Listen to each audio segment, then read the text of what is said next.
Hey everybody, welcome back to another episode of Coast to Coast on the Her Hoop Stats Podcast Network. I'm Crina Mustafa alongside Calvin Wetzel, and we're going to check in the W today. We're going to preview the Commissioner's Cup game, which is happening this week. Then we'll get into some other teams around the league. And lastly, we'll finish with our games to watch and, of course, our player of the week. Cal, you ready?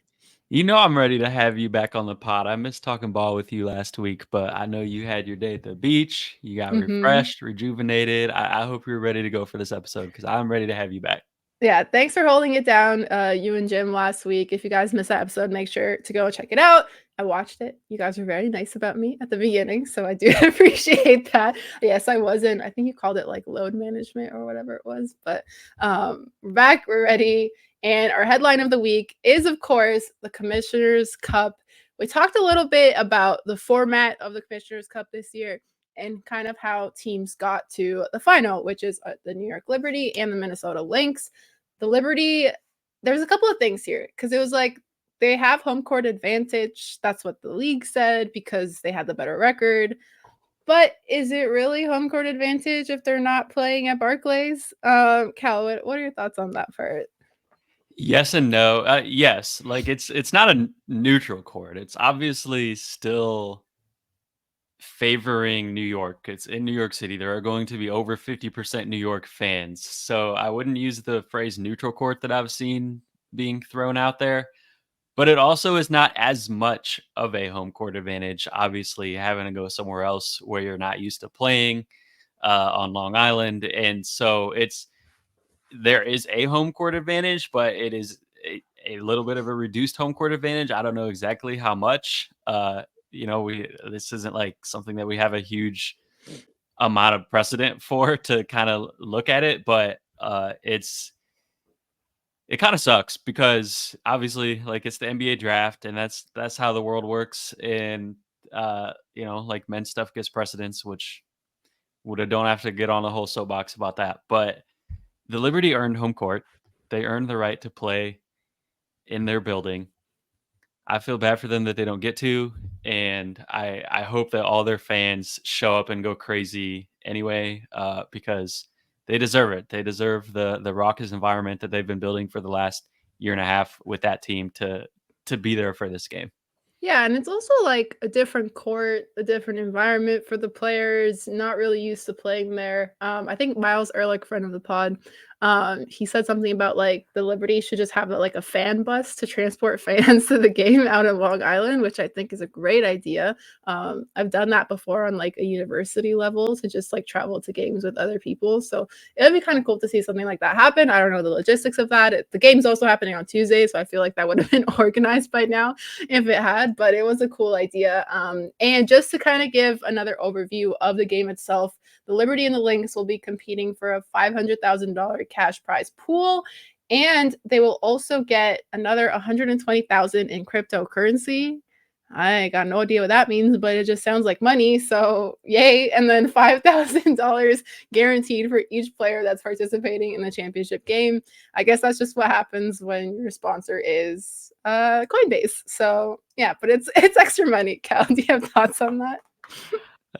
Yeah, crypto. I don't know how crypto works, and I don't understand it too much. But money is money, so it's cool that there's more money involved in this. I just love that, regardless of what form or where it's coming from, that there is so much money behind this, and we've seen the last few years. Because when you line it up with some of these players at the end of the benches who are going to end up getting some of these paychecks, that represents like a huge portion of what their yearly salary is going to be. If you're making like 60, 70K, if you're lower on that pay scale with the current CBA, or you're in a rookie deal, and then you get however much, I don't know even what it is per player when you break that all up. But like however much that is, that's a large chunk of your paycheck. So, and for some of the players who maybe don't have the big endorsement deals, like obviously it's great for any of them, but especially that's the players who I really feel happy for when they get that check hitting their bank account after that game. I would like a chunk of that money too if the Liberty want to send me anything or the Lynx.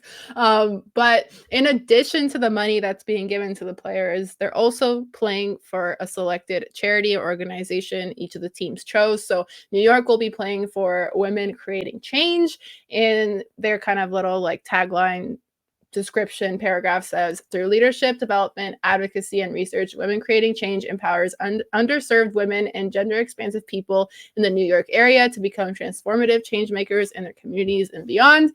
And then Minnesota will be playing for gender justice, advancing gender equity through the law. Gender justice envisions a world where everyone can thrive regardless of their gender, gender expression, or sexual orientation.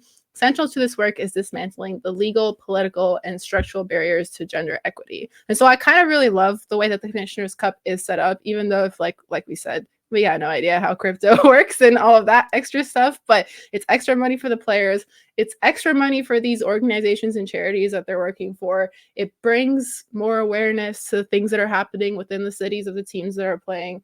And just like overall, I feel like it definitely like when the Commissioner's Cup first started back in like, I don't know, even know when it was. I think 2021 was the first year.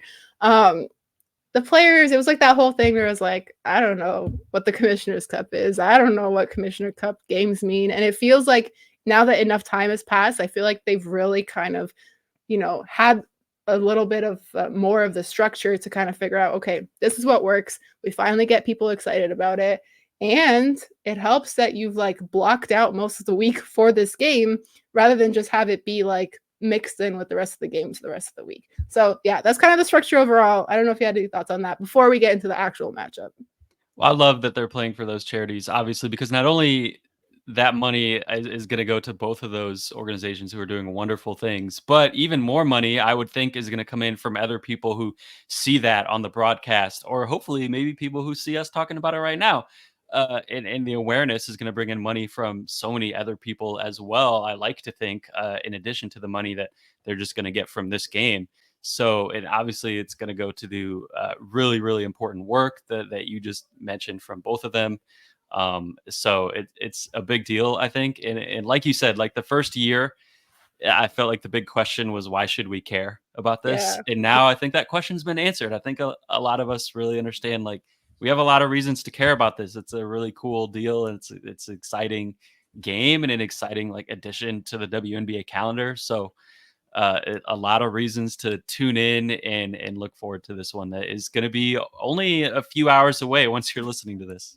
Yeah, true. And for anybody interested in those two charities that I just mentioned, I will attach the links in the YouTube description, which is also your weekly call to go subscribe on YouTube and watch Coast to Coast on YouTube. Do it for a good cause and get educated about some of these organizations. I All love right. how you always like fit in really good reasons to go subscribe on YouTube. You don't just say like subscribe on YouTube. You like find you tell people why. You let them know. That's what you're People gonna want find there. reasons. People want Yeah, reasons to do things, and if I can give them one, that's what I'm here for. I very appreciate convincing. that. I appreciate that. All right, let's get to the game. Liberty Lynx. Cal, what are your keys to this matchup? I think first off, JJ's got to stay out of foul trouble. She had 5 fouls in that other game when they played each other earlier this year. She only had 4 points. It was probably, you would argue, maybe her worst game of the season. And she's so important to what they do on both ends. So I think just having her on the floor is going to be critical. 3-point shooting on paper, when you look at what the key is going to be, pretty clearly jumps out at you because the Lynx, they lead the league in 3-point percentage on offense. They also lead the league in 3-point percentage on defense. But of course, the Liberty take and make as many threes as basically anyone in the league. Really, the Liberty and the Mercury are those two offenses who are always launching. So you know that the Lynx are going to be trying to take that away. And that's not something that they've really done a whole lot of under Cheryl Reeve for a long time. But this year they are, and that's been a key to their defense. So that's definitely something that I'm looking out for. And then on the court, yeah, when I was prepping for this pod, I just went back and watched that last matchup, and something really stood out to me: screen navigation. A lot of guards were having a lot of trouble getting around screen. It wasn't any one player screening or any one defender. It was everyone on both ends right away. Like Sloot getting hung up, Sabrina getting hung up on the other end, Courtney Williams getting hung up. You had like JJ, and these teams have some good screeners. So I was not trying to like bash the guards. Like JJ set some amazing screens. Atlanta Smith set some amazing screens. Stewie across the board. But I kept noticing that so many buckets were really set up because someone got hung up on a screen, and just kind of their defense and the big and the help side was really left hanging out to dry so many times. And I think that's going to be something that I'm watching for in this game is how do they guard ball screens? How is each team kind of navigating these screens, and what coverages are they throwing at different players? And especially, we, as of recording, you'll probably know by the time this is out, Courtney Vandersloot and Benijah Laney Hamilton are both questionable. And obviously, Benijah, excellent defender. Courtney Vandersloot, a lot better on offense at this point in her career. So that the defense changes one way or the other, depending on which one of those two guards plays as well. So I think that's going to be really huge in terms of who wins this matchup, outside of whoever just makes more threes, which is really what I think it's going to come down to. But this is going to have a big part in it as well. Yeah, 2 things. One, I think I saw somewhere that Sabrina became the fastest player in WNBA history to make 300 threes. So that's kind of, adds to your point about three-point shooting and the Liberty. And then the second thing is you really said get your guards together with that last point, which was I thought was really funny. You're like, it wasn't anyone special. It was everyone. So everyone's got to find a way to navigate Just around not those trying to screens single better. anyone out. I love it. I love it. I love it. You said everybody's got to be held to the same standard. But it's funny talking about the screening and also like Stewie too, and the way that she screens. I think I don't know. Was it the Stewie screen? Because I remember like Caitlin Clark saying something about like she ruptured her eardrum, like just like running into a screen, and I was like, I think that huh? was the Stewie screen. Yeah, Oh, that I that mean, screen that was a made the hard rounds. screen, but Yeah. also, like, what? Like, that seemed crazy to me, so, I mean, also, that kinda also adds to the point of, the screening that's gonna be happening in this game. That sounds painful too, rupturing your And let's eardrum, hope all the eardrums in this game stay intact. I think so that's that so that's that the that's guards could hear key the number screens 4. being called out. There Exactly. you There you go. go. Full circle. Tie it all together. That's funny. Alright. Oh, I miss this pod. All Me right. too.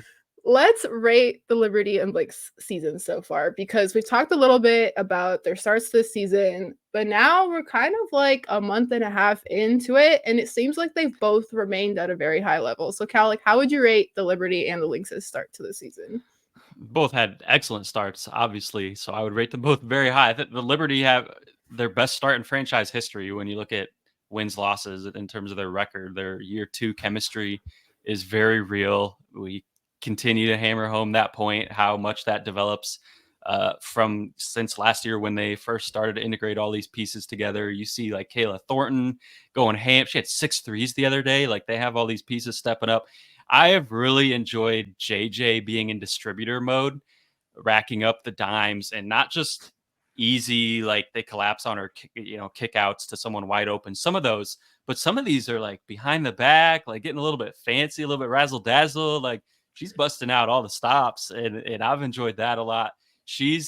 I know you love when I bring the stats. So here's my first stat of the night in terms of bigs. So basically these efficient players who shoot really really well. Obviously you almost never see a guard shoot above 58%, but players who have shot above 58% from the field and averaged 3 assists per game, Nneka Ogwumike in 2016 won the MVP, and JJ right now. That's it ever. So I'm not saying she's going to win the MVP. JJ's clearly the front runner, but she's in territory as an efficient scoring big who is also passing that we have only ever seen from an MVP. And that's been really, really cool. Stewie hasn't even been her best, to be honest. This is clearly the far from the best that we've seen from Brianna Stewart. And New York is still just humming right along. I think Brianna Stewart probably has another level to get to at some point. So that's scary for everyone else. And then when you look at the Lynx, been a defensive masterclass this year. We talked about how they lead the league in 3-point percentage allowed. They also lead the league in 2-point percentage allowed. Only one other team has done that. Led the league in shooting percentage inside and outside the arc, and that was the Storm in 2020 in the bubble, obviously shortened season. So the Lynx, if they somehow can continue to do that all year, will make some more defensive history. And like we said, leading the league on offense and 3-point percentage as well. So leading the league in both sides on that. They've really just, their formula has been shut everyone down and make threes. K-Mac making everything, Bridget Carlton making everything. And then, of course, Nafisa, absolutely dominant, best year of her career easily. So for this team who was bottom 3 in the league defensively the last couple seasons, to take a step up and be arguably the best defense in the league this season has been huge. And it is why they are in this position, why they're playing in this game. I'm really excited for this matchup. I think on the Liberty side, like you talking about JJ being at that MVP level, I think that's important because, like, as we've seen the last couple of seasons, Stewie hasn't really been in her peak form. And even though she did win MVP last year, I think Jonquil Jones being that person for the Liberty just shows why they're becoming more and more successful. Why we say every season now, oh, the Liberty have started their best start to the year. We're starting to say that every single year now. And it seems like the common denominator has been JJ being that front runner for this Liberty team. And then, of course, the other pieces fall into place, like you mentioned, Kayla Thornton. Sabrina Ionescu is also playing the best basketball of her career so far, too. So all these things are so important, which I really liked your point about that. And then the Lynx, I always get so happy for my girl, Bridget Carlton. Gotta talk that Canadian connection. I'm really, really happy with the season that she's having so far. I think just like watching the Lynx be good, like I'm so excited for this. It's gonna be such a good matchup on Tuesday night, and then they get to play again. I think it's like they have a back-to-back matchup against each other when we'll get into our games to watch. So Liberty versus Lynx is a pretty good matchup basketball-wise. Who are the players that you're looking for specifically in this game to match up against each other? The very obvious one that we have to talk about is Stewie versus Fee, because I don't even know if Brianna Stewart has been the best player for the Liberty this year, but she is the best player, if that makes sense. You still Yeah, know she is, even if she's she has still not. Stewie. She's still Stewie. She hasn't been at her peak, and JJ has been dominant, but Stewie's still Stewie. And of course, Fee is the best player on the other end, and they're both obviously fours who bring a lot of versatility at the four. They were college teammates for a year, which just kind of adds to the intrigue of this matchup as well. I At forgot UConn, they about didn't that. lose a game I that always year at forget. UConn. It's crazy, right? Because you don't think it. You think of the Nafisa era at UConn as being different, but they overlapped for 1 year and they didn't lose a game together. So really fun anytime you get to see them match up against each other. Obviously, that's kind of the headliner to me. And then in terms of other players I'm watching, if Sluty and Benijah are back, hopefully they are. How will they look after obviously not playing for different number of games? And K-Mac on the other end, someone I'm watching for the Lynx who regression has not seemed to apply to. She just continues to make everything. But not just shot making, defensively. I think when you talk about those guards navigating screens, she's one of the best at it, and she'll be chasing Sabrina a lot as she was last game. But watching back that game, I mean, she had some times that she was on Benijah or on Sloot or on whoever, either just depending on the lineups or getting switched or things like that. So she'll be asked a lot of, I think, perimeter defense wise, and she gets a lot of credit for her shooting, but not enough on that end, I think. So that's one that I'm really looking for as well. All right, there's your preview. Commissioners Cup final championship game Tuesday night, 8 p.m. Eastern on Prime Video. Make sure you watch that matchup. All right, let's check in some teams. Let's check in with some teams around the league. Some good, some bad, some neutral. I don't really know. We'll see how the conversations go. Some But ugly. some ugly, yeah. The good, the bad, and the ugly. There we go. All right, let's get into it.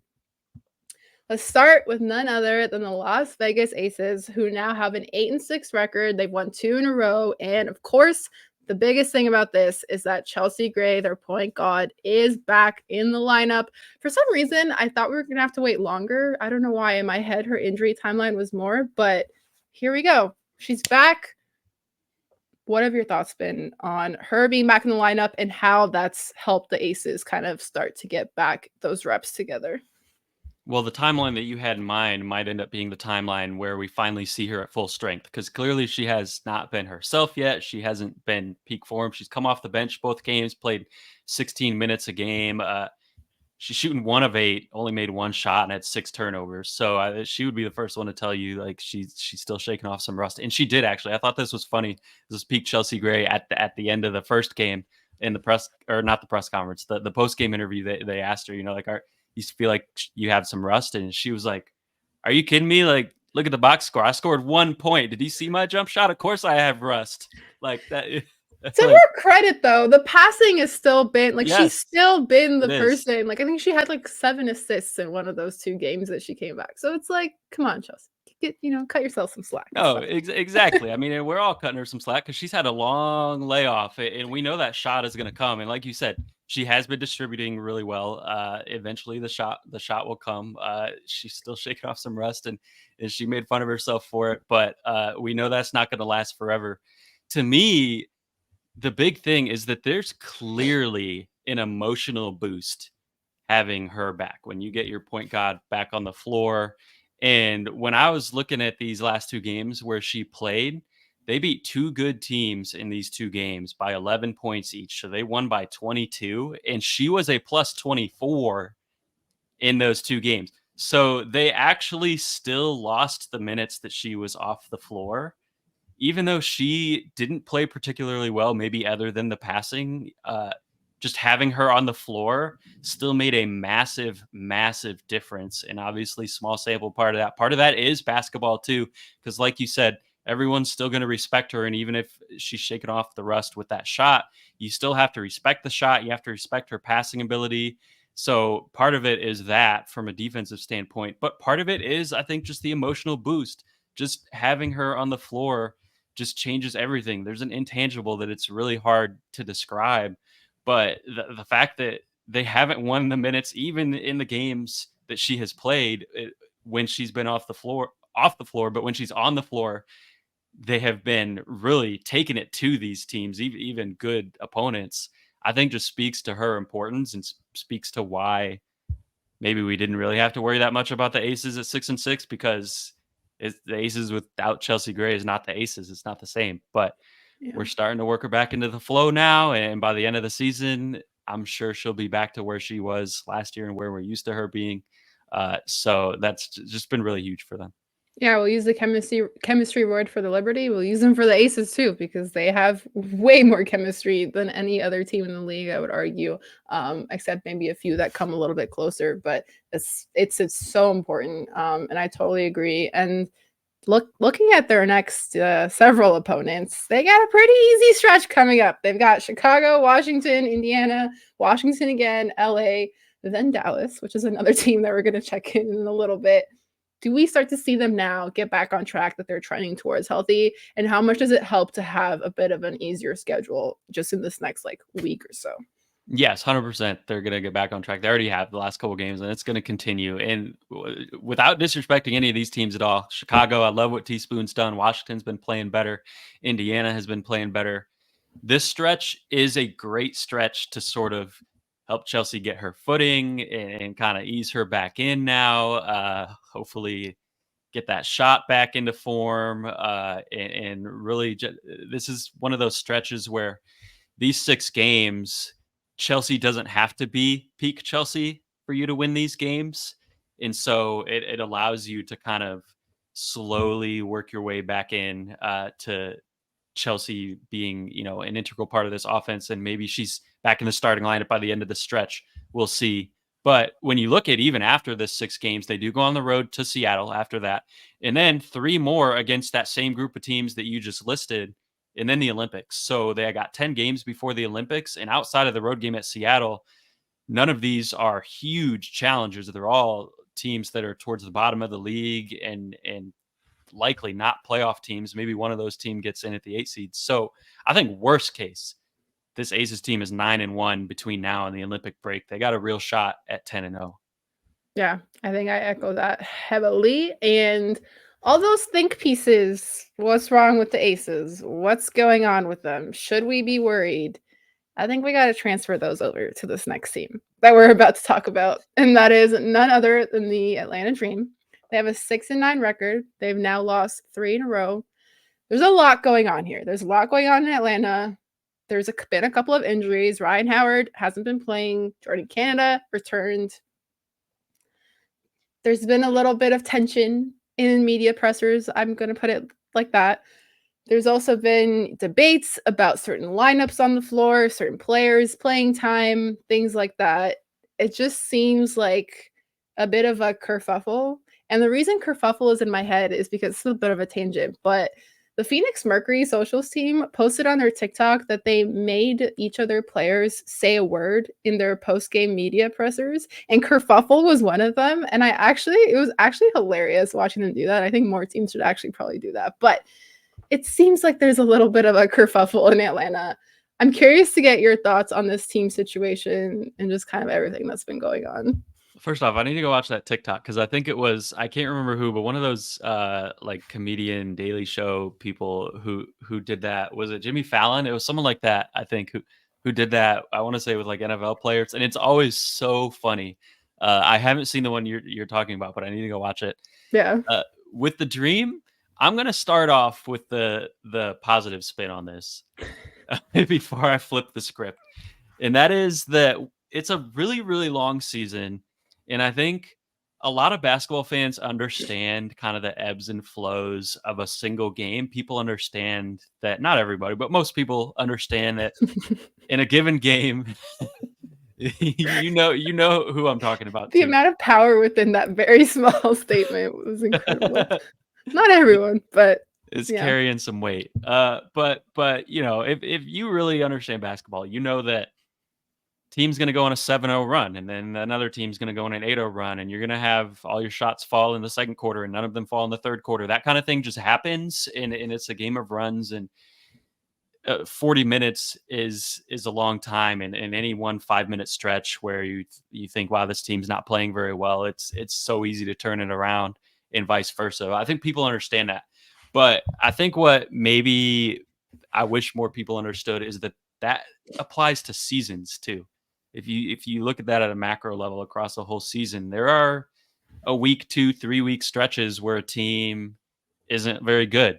And there are week 2, 3 week stretches where a team looks unbeatable. And it's all just ebbs and flows. And the dream may just be in one of those valleys right now, and they may have a peak later in the season. It's not like this doesn't have to be the end of the world necessarily for them. That being said, vibes are not good. Obviously, right now the vibes are not very good.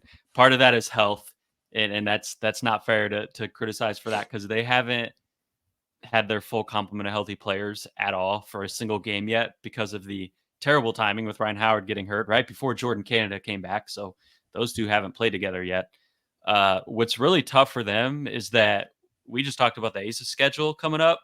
For the Dream, it's the opposite. Here's what they still have remaining before the Olympic break: at Connecticut twice, at New York, home versus Las Vegas, at Seattle, at Minnesota. Of the 9 games that they have before the Olympics, only 2 of them are in their own building. They're on the road for 7 of them. That is brutal. That is, and when the vibes are already not strong and you're already sort of falling in the standings and things aren't going very well, that is not the schedule that you want to have in front of you in order to right the ship. So right now, I sort of feel like it's a 3-way battle. Again, long season. A lot of this can change. Right now, it sort of feels like a 3-way battle for the 7, 8, 9 spots. It feels like the Dream, the Fever, and the Sky are all kind of fighting for which one of those teams is going to miss the playoffs, and 2 of them are going to make it. Heading into the Olympics, Atlanta feels like they might be on the wrong end of the stick on that one, but hopefully when you get the past the Olympic break and Ryan Howard is fully healthy, and you can get a lot of players rested up, and I'm not sure if Ryan Howard is going to be healthy for 3-on-3. We'll see, but either way, should get a pretty good break there. Most of your players are going to get a good break. You're going to come out of the Olympic break. Schedule is going to ease up. Full complement of players. You still have every chance to, I think, turn it around in the second half of the season after that, and get into the 7 or 8 spot. So I wouldn't just like give up all hope with this team. There is a team that I do think is in a position where they should probably just start thinking about 2025 that we're about to talk about. Atlanta, I would not say that yet. I think Atlanta still has plenty to play for in 2024, but it's been a rough couple weeks. There's no way around that. Yeah, maybe they go somewhere with a beach, have a little reset, you know, sometimes you just need a day off. I just had a day off and I heavily enjoyed it. Speaking Sometimes from that's all you experience, need. huh? Exactly, exactly. Speaking from experience. Yeah, I agree with all that, and I love your segue. So we're gonna segue into that third team, which are none other than the Dallas Wings. They have a 3-13 record. They have lost a whopping 11 in a row. So if you want to talk about vibes, they're not the best when you lose, sorry, 11 in a row. In your words, Cal, and you messaged this to me while we were prepping for this pod. Are they ever gonna win a game again? They may or may not. It's a coin flip. Who can say? This team, this is the team that I do think needs to be fully in 2025 mode at this point. I don't think they're going to the playoffs. And it's tough because last season it felt like they had so much momentum. They even hosted the first round of the playoffs. They won the first round of the playoffs. Everything was going right. And then Satu got hurt, and then Natasha Howard got hurt, and then all these dominoes started falling. And then right when Natasha Howard came back, Maddie Segrist got hurt, and she was starting to really break out in her second year. And so again, the injuries, you hate to see it, and it's always a huge part of it. But there's a lot more to this too. I think when I look at this team, the whole concept of just being big, just be really big, it feels like it's not working very well for them. And these last couple losses, which by the way, they had Natasha Howard back and she played really well the other day and led the game with 26 points. And they still just could not stop the Mystics, who are towards the bottom of the standings, to save their life twice in a row in a back to back. They gave up over 90 to the Mystics. And I thought it was funny because the Mystics also had some injuries and Shakira Austin and Leah Edwards in particular. So they were really shorthanded in the front court. And I almost think I wouldn't say that the injuries helped them, but I do think that those injuries sort of forced them to play in a way that kind of exposed Dallas a little bit because your only front court that you had for Washington was Stephanie Dolson, who's a stretch five, who's parked on the perimeter hitting threes and has done a great job of that. And then Maisha Hines Allen and Emily Enksler, who are basically forwards, like fours, small fours, big threes.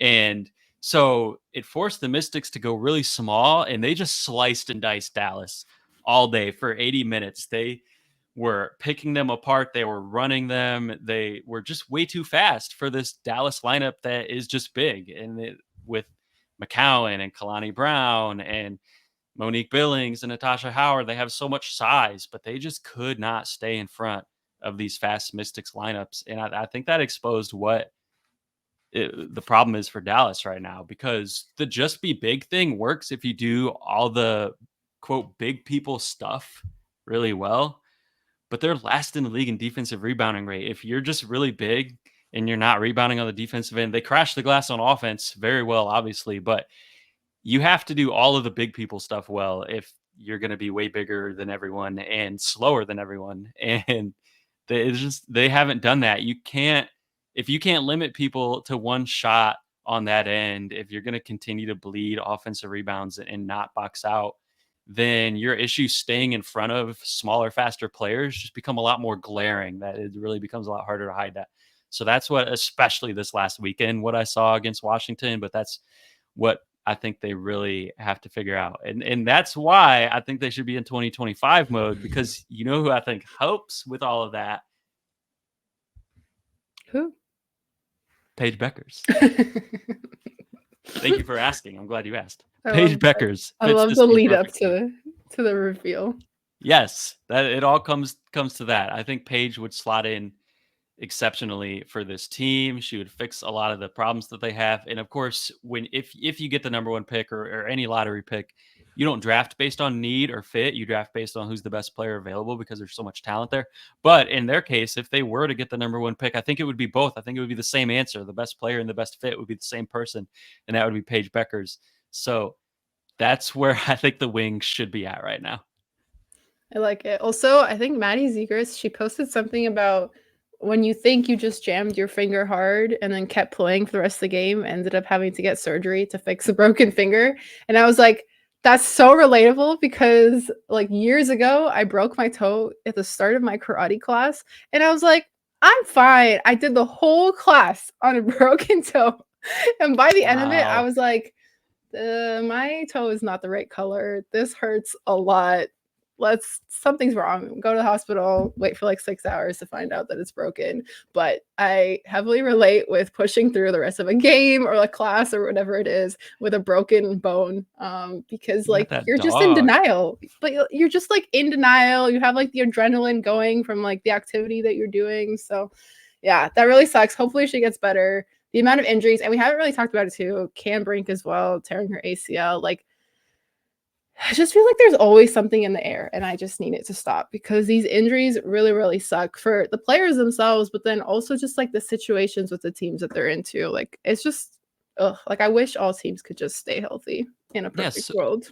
so many players who are just kind of building towards something too. Like you said, the situation. Like, not that you want anyone to ever get hurt, and that sucks. But Maddie Segrist, Cam Brink, both young players who are really like coming on strong earlier than they in their career, and I just hate it too. I'm with you, and I have to wonder if it's like something about the condensed schedule because of the Olympic break, just like packing so many games into such a condensed amount of time is the wear and tear. Maybe I'm just making that up and it's a random, I don't know. But whatever it is, let's turn it off. Let's like go to the toggle thing and just turn off injuries. That's what I would like to see for the rest of the We're year. gonna wrap everybody in bubble wrap and nobody's gonna get injured ever again. And it could be like those things where, when you go in those like big plastic bubbles and you just start like bonking other Yes, people, yes. like that's what the game Let's of do that. basketball is gonna Bubble turn ball. into. I would love that. I want to Exactly. play that sometime. It's on my bucket list That actually. I've that never should played be that should be bubble an sports. all-star event, honestly. Like we should get some players to do that at All-Star Yes. weekend. I feel like that'd be such a hit. I'm so Um, in.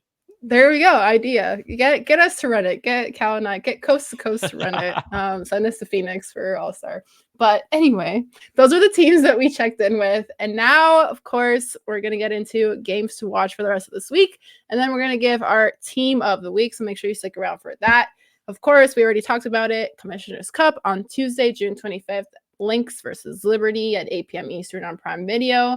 And then you get a little bit of a break. The next game's slot is for Thursday, June 27. You'll have Lynx versus Wings at 1 p.m. Eastern on League Pass, and what I can only assume is a camp day game, so get ready for a lot of kids screaming. And then you'll have Sun versus Mystics at 7 p.m. Eastern on League Pass, not followed by at the same time, Aces versus Sky, 7 p.m. Eastern on Prime Video. So you can do the double screen. You can have Prime Video on your TV, League Pass on your laptop. That works out great. And then at 10 p.m. Eastern, it will be Indiana Fever versus Seattle Storm on Prime Video. Then on Friday, we have our WNBA on Ion night. You got Dream versus Sun, 7:30 p.m. Eastern, followed by Sparks versus Mercury at 10 p.m. Eastern. And those will both be on Ion. And if you don't have Ion, it will definitely be on League Pass. So make sure you watch all those games the rest of the week. And now we're at our team of the week. And Cal and I kind of went back and forth. I think we originally wanted to go with the Aces, on the 2-game win streak. Chelsea Gray's back. Oh, also, actually, that reminds me, forgot to mention, Asia released her logo, which she has been wearing all year. Like that's the part that like has boggled me the most is that it's been high, like not even high, like it's been in plain sight this whole time. Like she's worn it on her necklace, like the team has like taken pictures of it. Other photographers have taken pictures of it without knowing that that was her logo. And I just want to say, how did we not notice this? Like to me, this was exactly like in the NCAA, like when the 3-point line was like different than the other side, where it was like it was when you see it after, you're like, oh, it's like glaringly obvious. But how did we not notice it this whole time? And there was a lot of discussion about what the logo looks like. I think it looks great. I would like the necklace that Asia has. I don't know how to get that, but I would purchase one if I had a link somewhere. But yeah, just wanted to get that in real quick before we get to our team of the week. But yeah, did you have any thoughts on Asia's logo? I think it's sick. I love what you just said about the 3-point line because it's so true. Sometimes, like, we as fans notice like the craziest stuff and then don't notice the stuff that we should be noticing. And yeah, that's on all of us. I don't know how we all missed that, but it's such a dope logo. We probably should have had a picture to put on. Actually, while we move on, hold on. Let me find a picture and I'll put it up. But This is I your second call of the episode to get to yes. YouTube if you haven't subscribed yet. in case you want to see what Asia's logo is, in case you want to hear the very talented analysis and breakdown of her logo that we're just taking from what she posted with her handwritten notes. But I thought it was very creative. I think the thing about logos is like a lot of people are getting it for themselves whether it's like an athlete or a new brand. And the thing that you want to do is like put something out there that's like recognizable and people will remember it and associate it with whatever you're trying to put out there. So I think like Asia putting out a logo that clearly has a lot of meaning to her is and also has provoked a lot of discourse about it is perfect because now you're like, oh, okay, I know what her logo looks like. Every time I see it, I'm going to associate it with Asia Wilson. And the last thing I want to say on this is because this has all been the rollout has been from Nike basketball. If I see Nike basketball ever tweet that there's no basketball on after the NBA finishes ever again, when you literally promote your one of your biggest basketball athletes on your channel, I need that social team to get it together because yes. And that's my final PSA on that. Mikal, do you have the photo of Asia's logo? Yes, and shout out to you for seamlessly talking long enough for me to find this because I ran into like 2 technical snags while you were talking, and I was like, "Oh no, can I do this? Is this gonna be awkward?" But you just did it so eloquently. Thank you so I much. got This you. is There why we you're a go. pro. Here it is. Amazing logo. We finally got to it. Yeah, so we have So basically like for people who didn't see the notes, it's like the star on the side with the A and then the number 1 for A1. Which I think is very cute. I love it a lot. oh, now is the part where I take it down, huh? Oops. There we go. It's okay. Okay. We needed a couple of extra seconds to look I'm at the not used logo. to producing it, so I forgot that that doesn't happen automatically. Yeah, it's not like the videos. They don't automatically just go down. So then I have to press the loop Yeah. button, the Yeah. play button over and over. But there's Asia's logo. If anybody knows where I can get the necklace with the logo on it, please let me know. But let's get to our team of the week. I feel like today's theme has been like tangents. We got a little tangents, but it's fine. That's how it goes. Our team of the week, like I said, we were kind of debating. We were thinking Las Vegas Aces, but we decided to just talk about them in a regular segment instead. We're going to go with a team that was on a 4-game win streak before they lost a very close game on Sunday, and that is none other than the Indiana Fever. This is, I believe, like you said, Cal, our second time choosing them as team of the week this season, but I think it's very much deserved. Like I said, they were on a 4-game win streak. They lost by 1 point to the Chicago Sky on Sunday. And I don't know if you saw what Caitlin said in the presser after, because somebody asked her, or it was before the game, I can't remember, but somebody asked her how she views this like rivalry between Indiana and Chicago. And Caitlin just goes, I think the only people that think this is a rivalry is it you guys. And she like points to the media, and Christy goes, "Oh my god!" And Alyssa starts laughing, and I was like, "That was pretty like whoa, like a little bit of sass there from Caitlin." Which I thought was interesting because like I don't know how you view the word like rivalry. I guess maybe she took it in a different way. Like the way that I've seen this like whole like narrative between Chicago and Indiana is more just like 2 teams that match up really well and can kind of win the game based on whatever night of the week it is. Like we've seen them go back and forth. And so that's the way that I took it. I think she took it as something else, which is probably just like propping her against Angel Reese, which has probably been like the more annoying narrative. But I guess we looked at rivalry the different ways because I was like, whew, that was quite the response for something that I don't know. I took a different way. But do you think the Sky and the Fever are a rivalry? And what does rivalry mean to you?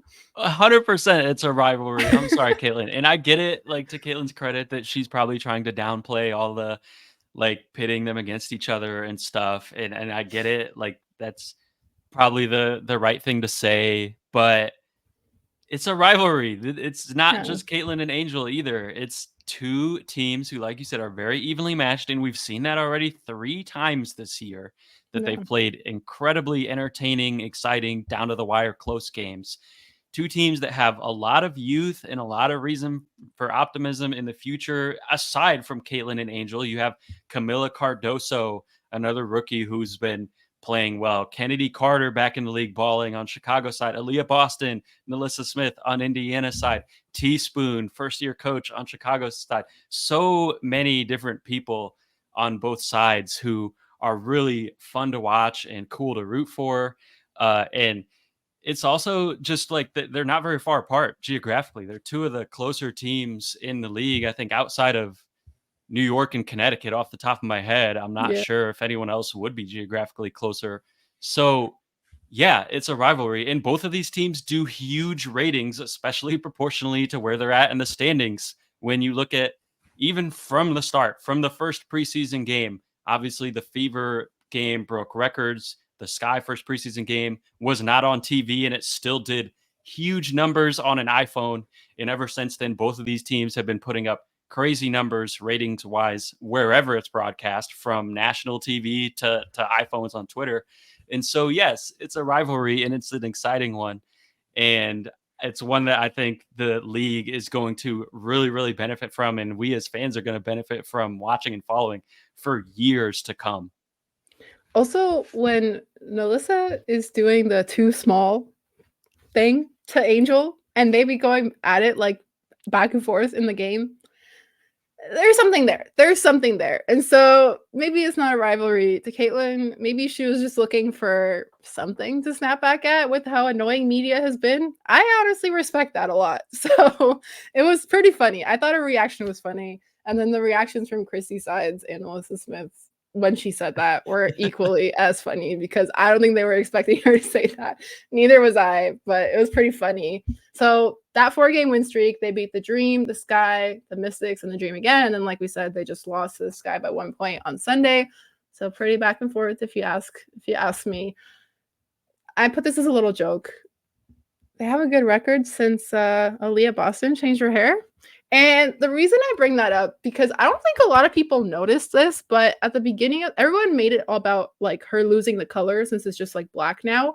But it's also the length. And I'll tell you why I noticed this. Because in the first couple of weeks of the season, Aaliyah would tuck, like you remember, like when her hair had color in it, it was super long. Like it would go all the way down her back. She would take it and she would tuck it in the back of her jersey, like inside, because I think her braids were just like flying around everywhere, making it a little bit harder to play. As we know, she started the season off a little slow. All of a sudden, she gets rid of that length. I also think she's a little bit more comfortable when your hair is shorter because it is really difficult to play with long hair. And I really respect the players that do it. Like Dejanay Carrington is a player that comes to mind who has like super, super long hair and it's like really good makeup too that never seems to like crease or get ruined after a game, which is I can't explain that. But anyway, that's just like my small theory. It's like partly a joke, but partly like I think it's more the length than the color, if anything. I know the color was like a bit jarring for people because she's had color in her hair for so long, but I really, really think that this is about the length. So, Aaliyah, if you're listening, I don't know if you're listening, but you can let us know if the length kind of helps with that. But do you have any thoughts on my hair spiel? Yeah, well, maybe someone can ask her in a press conference. I don't know. But I mean, they always say look good, feel good, play good. So there may be something there. I think you're onto something. And now you're gonna say, however, Crina, it's not just about the hair. There's more. There's more at play here. And what is that, Cal? There is a little bit more with the Fever, yes, and part of it, I think it would also be unserious behavior to not acknowledge that the schedule is part of it, because obviously brutal schedule to start, Yeah. much easier schedule in the last several games, but again, there's more to it than just that as well. There's another component. There's so many components all woven together in this story of the resurgence of the Fever in the last couple weeks, and you look at those first 11 games in 20 days. Offensive rating, second to worst in the league. Their true shooting percentage, third worst in the league. Their shot quality from pbpstats.com, great website everyone should go check out that has so much cool data. Shot quality is basically their metric for like how good were the shots that you were taking. So if you take a wide open shot and you happen to miss it, like that was still a good shot. That's still good shot quality. Shot quality was not as bad, but still in the bottom half of the league, seventh. Since that point, second in offensive rating behind the Liberty, first in true shooting percentage, first in shot quality, towards the top in everything across the board, offensively and shooting wise. And a lot of that is Aaliyah Boston. Nikias tweeted this out the other day, the specific numbers for her post touches. And everyone always says this, and it's so true. You get Aaliyah Boston involved, and maybe it's the hair, I don't know, but they're also getting her more involved. Her post touches have been increasing the first 5 games, the next 5 games, the next 5 games, and so on. And that's really important. Get her involved. She was the rookie of the year. You drafted her for a reason. And they've also something that when I was watching their film today that I've seen has been putting Christy Wallace in the corner more as a little bit more of like a corner spacer, which I think has kind of opened some things up. Her shot hasn't been falling necessarily this year, but she's a career 38% shooter from three. You know that she has that in her bag. Some teams have been respecting that. Some teams have been playing off her a little bit because it's not falling this year. But it also, in addition to just kind of the teams that are respecting it, been able to open some stuff up inside, open up some stuff off the pick and roll or off drives from Caitlin, off post ups for Aaliyah. It's also allowed them to, I think, flow into some like weak side dribble handoffs when that initial strong side action gets blown up, or when they just kind of hit a wall over there. They just reverse weak side dribble handoff to Christy Wallace coming out of that corner off of it. And they've gotten some good offense that way as well. And I think they've kind of been ramping that up. So they've made some changes too that go beyond just happening to play easier teams.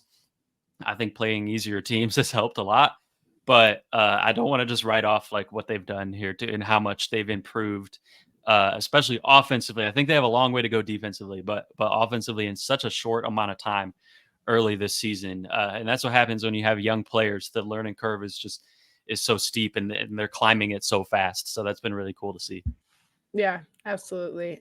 So there you have it. Indiana Fever are your team of the week. And if you miss it in the games to watch, they will be playing against the Seattle Storm on Thursday, June 27th at 10 p.m. Eastern on Prime Video. Obviously, a bit of a harder opponent than some of their last few matches. So we'll see how they match up against Seattle. But anything else you want to get into, Cal, before we cap things off for the day? I think that's all I got. This has been really fun. I am glad that you were back this week because I love chatting hoops with you. So do I. We got a lot of fun stuff in this episode, whether it's screen navigations, whether it's the good, the bad, and the ugly with certain teams, whether it's funny media presser responses. And I'll use the word funny and leave it there. But thanks for tapping in with Coast to Coast on the Her Hoop Stats Podcast Network. Make sure you're subscribed to Her Hoop Stats wherever you get your podcasts. Make sure you're subbed on YouTube as well so that you can see things such as Asia Wilson's logo and our reactions and all of that fun stuff. You can follow myself at Crina MM and Calvin at C Wetzel 31. Thanks for tapping in, and we'll see you next week.